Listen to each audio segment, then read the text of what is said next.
At my cousin Marlena's rehearsal dinner, she raised her glass, smiled like she was giving a toast, and said, "Every family has a failure.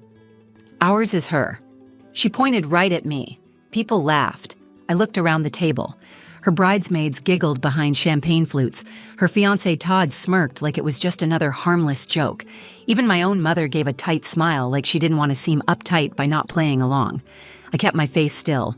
That was the trick. Don't flinch. Don't give them the satisfaction. I picked up my wine, took a sip, and made it look like the comment slid right off me. Inside, it landed like a punch to the ribs. I wasn't surprised.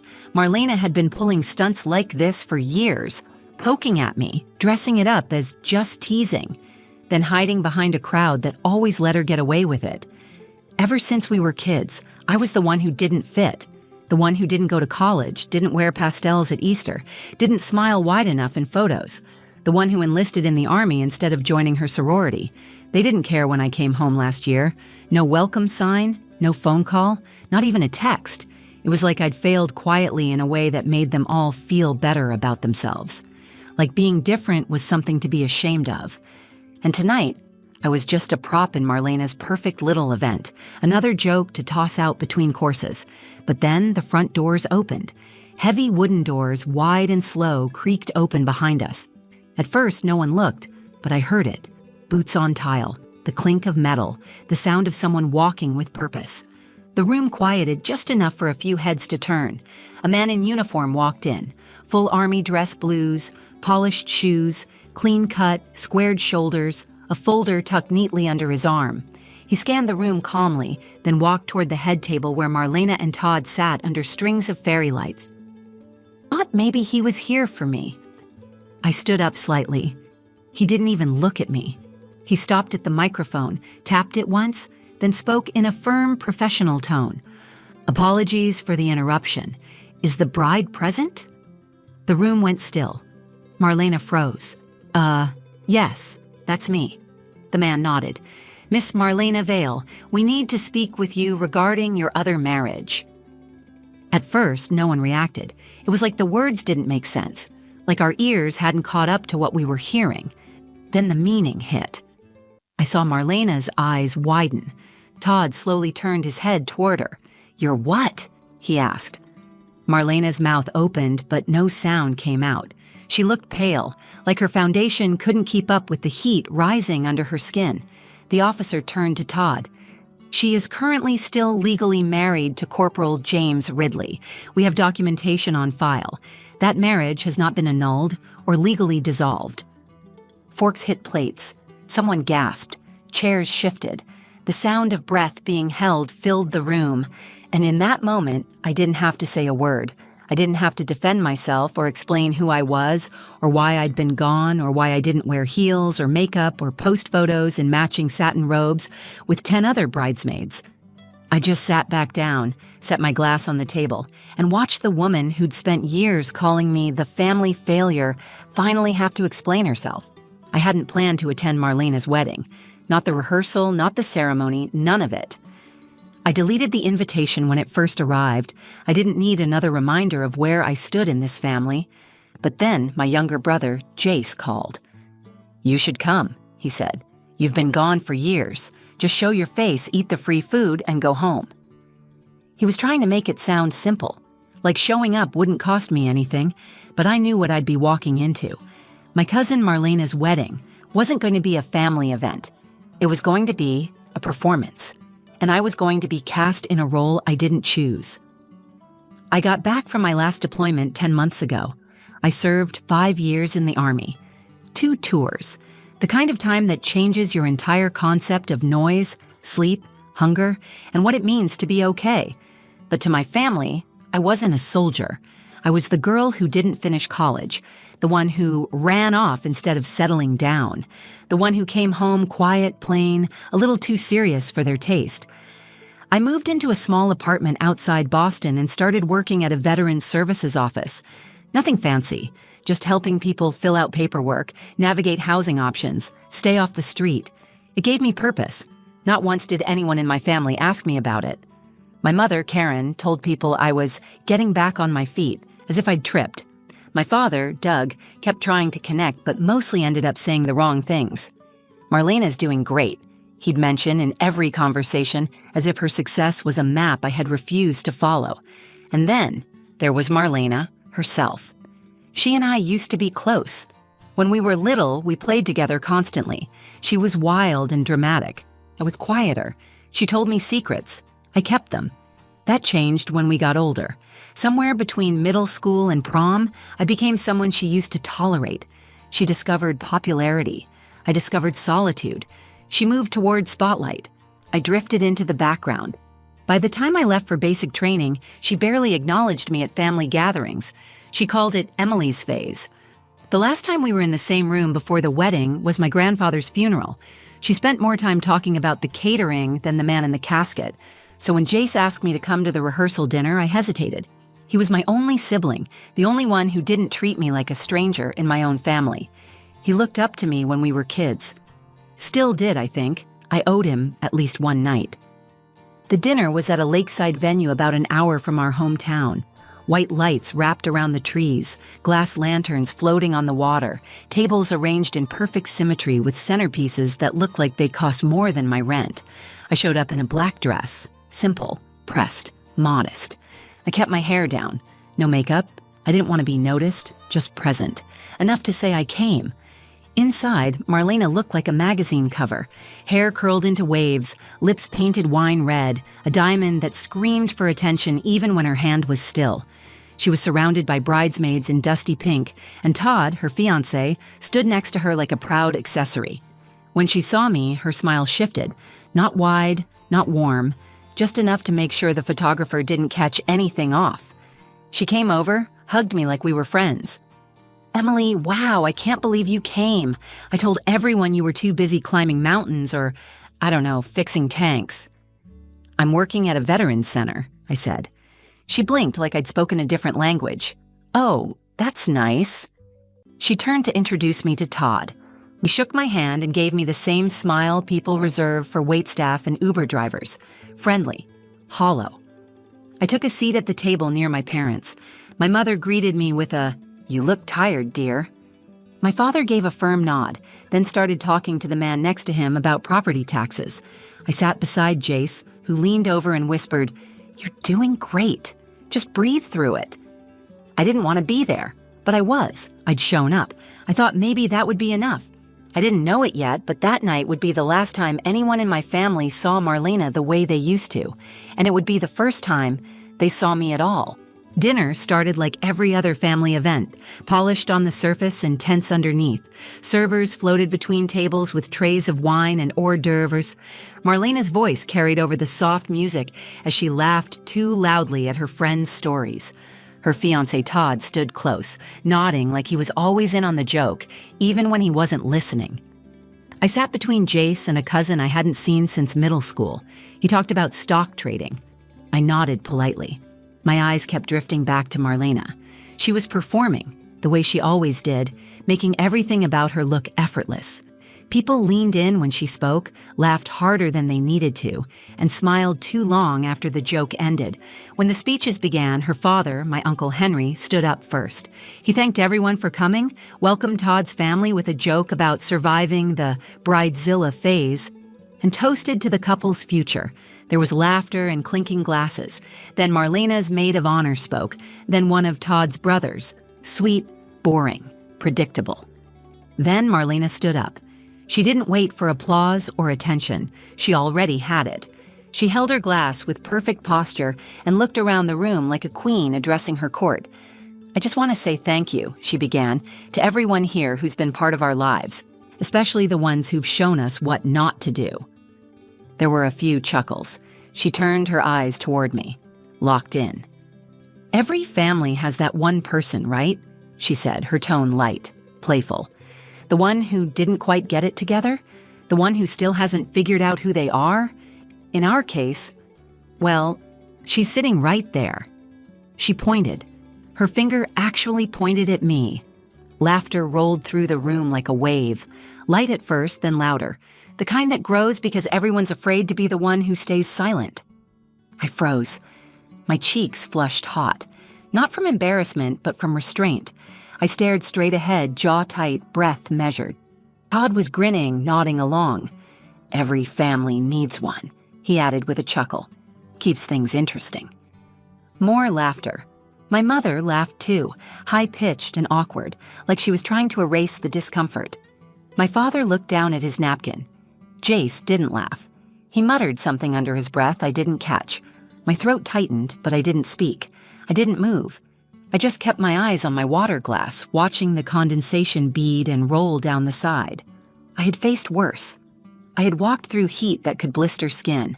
I had slept with my boots on next to people who might not wake up. But that night, in that perfectly decorated room, surrounded by relatives and strangers pretending they knew me, I felt completely alone. The laughter died down. Marlena moved on with her speech, pretending the joke didn't matter. But it did. She meant it. She wanted everyone to laugh at me because it made her shine brighter. I thought about getting up. I thought about walking out the front door and never looking back. But something in me refused to let her win like that. I stayed. A few minutes later, the final toast ended. Dessert was being served when the doors at the back of the room opened. At first, no one noticed. The music was back on, the clinking of forks on cake plates filled the air. Then a figure stepped inside, tall, clean-cut, in full army dress uniform. His presence shifted the room. Even before he spoke, something about the way he walked silenced people. One by one, heads turned. A few people whispered. The buzz faded. He made his way toward the front of the room with calm, deliberate steps, holding a file under his arm. The heels of his polished shoes clicked against the wood floor like a metronome. He stopped at the microphone. His voice was even, formal, not loud, but commanding. "Apologies for the interruption. Is the bride present?" Marlena stood. "Yes, I'm Marlena."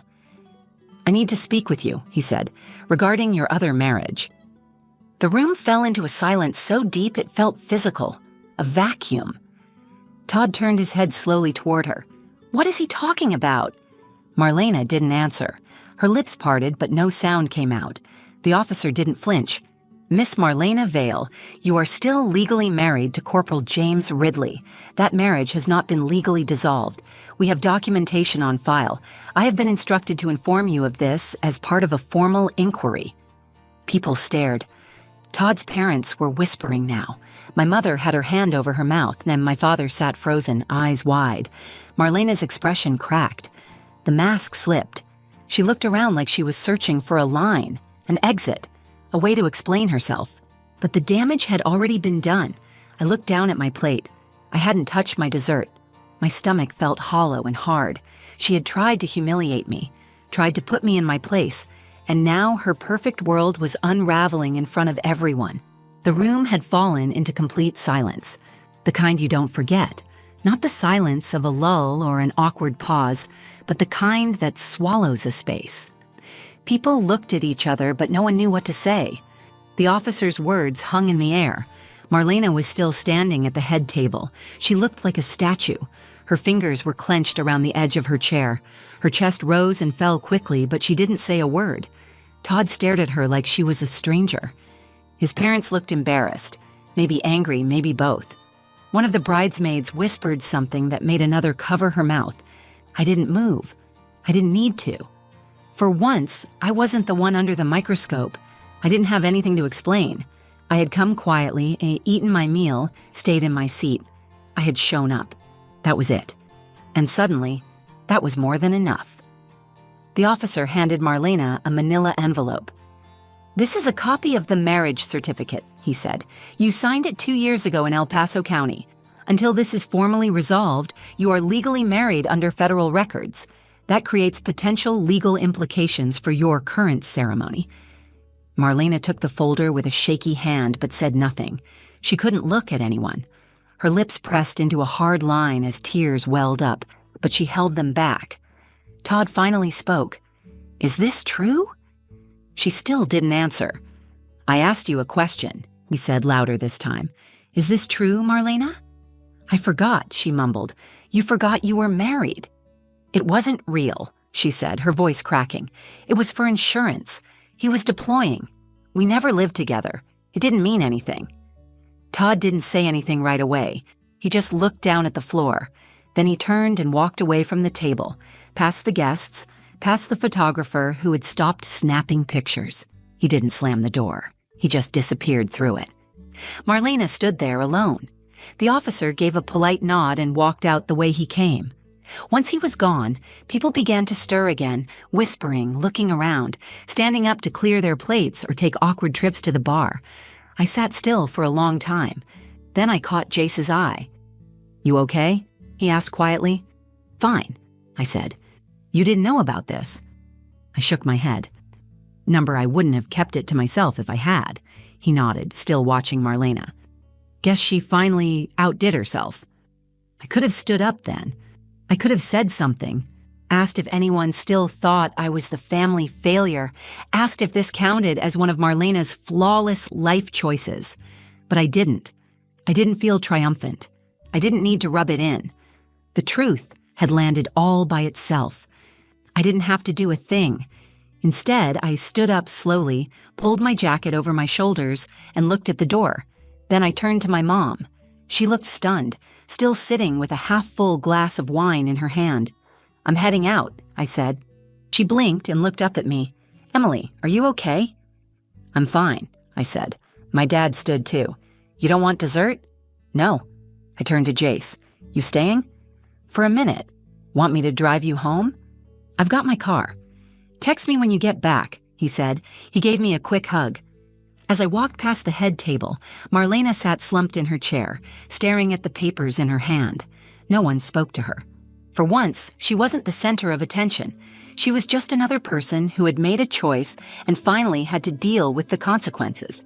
And for the first time in years, I wasn't the one they were whispering about. I wasn't invisible. I wasn't someone's punchline. I was just a woman who had served, come home and kept her integrity.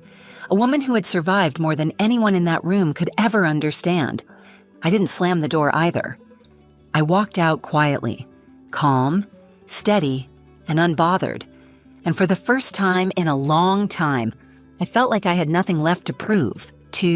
I walked to my car under a dark sky flickering with cold stars. The wind coming off the lake was sharp, biting at the skin on my arms as I unlocked the door and slid into the driver's seat. I sat there with my hands on the wheel, breathing deeply. I wasn't angry. I wasn't even surprised. I was just full of something I hadn't felt in a long time. Not joy, not revenge, just clarity. Inside that glowing venue, my cousin's perfect world had cracked. She had mocked me in front of our entire family, and 5 minutes later, her own secret was exposed in a way she couldn't spin or excuse. But this wasn't about karma or justice. It was about a shift I felt inside myself, a line finally drawn, a burden finally dropped. My phone buzzed in the cup holder. It was Jace. "You good?" "Yeah, you." Marlena left crying. "Todd's gone." Everyone's pretending like nothing happened. I smiled to myself, a bitter but quiet kind of smile. That sounded like our family. Push the mess under the rug and keep smiling for the photo. Go home. You don't owe them anything. I started the car and pulled onto the road, headlights cutting through the trees. As I drove, I thought about everything that had led to this night, the years of being told I was less, the looks, the jokes, the way my parents never defended me, the way Marlena never missed a chance to turn me into a symbol of failure so she could feel taller. And yet, I had never tried to one-up her. I had never exposed her secrets or stooped to her level. I'd simply kept going, kept living my life with quiet dignity, even when no one noticed. The next morning, I got a call from my dad. I didn't answer. Then he texted, "Can we talk?" I waited a few hours before I called him back. His voice was tired. He asked if I was okay, if I had heard what happened. I told him I had been there for all of it. "She didn't mean it," he said. "Yes, she did," I replied. "She always has." He was quiet. Then he sighed. "I'm sorry you were dragged into it." I wasn't dragged into it, I was targeted. Another pause. Longer this time. "I know you've felt outside the family for a while," he said. "That's our fault. We didn't understand what you needed." "You didn't try to." "You're right." He didn't try to defend himself after that. He didn't try to explain her behavior or mine. He didn't even ask for forgiveness. He just said he hoped I'd still come to the wedding, which at that point was clearly canceled. "I hope she's okay," I said. And I meant it. I didn't hate Marlena. I pitied her. Her whole life had been about performing, about controlling the narrative. She'd spent so long trying to look perfect, she forgot to actually be honest. A week later, I got a letter in the mail, handwritten. No return address, but the handwriting was familiar. "Emily, I don't know what to say except that you didn't deserve what I did. I made a joke at your expense because I thought that's what people expected from me. Because I was insecure and selfish. You didn't do anything wrong. You just showed up and reminded me what real strength looks like. I'm sorry. Marlena." I didn't write her back. Some apologies don't need responses. Sometimes the silence that follows is enough. Instead, I pinned the letter to my fridge with a magnet shaped like a dog tag, a reminder, not of the pain, but of the truth, finally coming to light. A month later, I was asked to speak at a local veterans panel. I told a room full of strangers that you don't always get the family you deserve. Sometimes you get the one that teaches you exactly who you are by constantly misunderstanding you. After the event, a woman came up to me, eyes shining with tears. She said, "Thank you. My daughter's in the Army. I never knew how to talk to her without making her feel small. I think I've been doing it wrong." I shook her hand. It's not too late to do it right. Walking away that night, I realized I had never been the failure. I had been the scapegoat for their insecurities. I had made my life with my own hands. I had carried my silence like armor, not shame. And for the first time, I finally saw myself the way I deserved to be seen. 2 months passed before I saw any of them again. Marlena's wedding was officially called off. There was no big announcement, no explanation sent out to guests, no follow-up photos posted, just silence. Her social media went dark.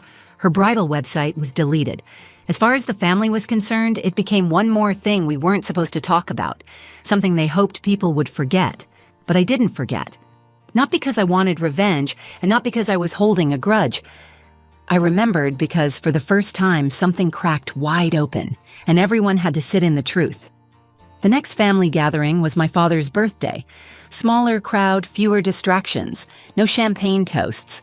I debated not going, but this time I didn't feel like I was walking into enemy territory. I felt different. I felt equal. When I walked in, my mother gave me a quiet smile. No backhanded comments about my outfit, no subtle jabs about what I was doing with my life. Just a real, almost cautious hello. Marlena wasn't there. I sat beside Jace and listened to the conversations swirl around us. For once, people didn't talk over me. They asked questions, real ones, about my job, about what it had been like coming home, about what I wanted to do next. I answered honestly. I didn't make myself smaller to make them more comfortable. After dinner, my dad pulled me aside in the kitchen. He leaned against the counter, arms crossed. "I've been thinking a lot about that night," he said. "I have too," I told him. He looked at me, not like a parent trying to fix things, but like a man seeing his daughter clearly for the first time. "I didn't stand up for you. I should have. All those years. I let it slide because I thought it would pass. I thought it was harmless." "It wasn't," I said, "but I survived it. And I'm not waiting for anyone to tell me I turned out okay." He nodded, eyes wet. "You did more than okay." That was all I needed. Not because it fixed everything, but because it told me I no longer had to fight to be seen. He had finally opened his eyes. I never saw Marlena again, not in person. I heard she moved in with a friend downstate and started working as a freelance event planner. The family didn't say much, and I didn't ask. Her story wasn't mine to chase. But sometimes I think about that night, the way the entire room laughed when she called me a failure, and the way they all froze when her lie surfaced. Not because I needed to relive the moment, but because it reminded me of something important. There are people in this world who will do everything they can to define you by your worst day, your hardest moment, your quietest season. They'll pick you apart so they can feel more complete, and if you let them, they will write your story without your consent. But silence isn't weakness. Sometimes silence is strength. Sometimes it's the loudest thing in the room. That night, I didn't defend myself. I didn't fight back. I didn't need to. The truth stood up for me. People always say that blood is thicker than water, but they forget the rest of that saying. The full version is, the blood of the covenant is thicker than the water of the womb. It means the family you choose, the people you bleed beside, are sometimes more important than the ones you're born into. My family didn't know what to do with me because I didn't fit the mold, but I stopped needing to fit. I started building a life that didn't depend on their approval. I built it with service, with integrity, with grit. And in the end, I didn't have to become someone else to be worthy. I just had to stop shrinking for people who couldn't see me. Now, when I walk into a room, I don't hope for their respect. I expect it. And when someone calls me a failure, I smile. Because I know better. If this story meant something to you, if you've ever felt overlooked, underestimated, or silenced, I hope it reminded you that your value isn't measured by how others see you. It's defined by how you carry yourself when no one is clapping. You don't have to prove your worth to people who refuse to see it. Stand tall anyway. Quiet strength speaks loudest when the world expects you to stay small. If you connected with this story, give the video a like, share it with someone who needs to hear it, and let me know your thoughts in the comments. Have you ever been the black sheep in your own family? I read every one. And if you want more real stories like this about truth, resilience, and redemption, make sure to subscribe to the channel and hit the bell so you never miss one. Thanks for watching. Stay strong, stay grounded, and write your own story. No one else gets to hold the pen.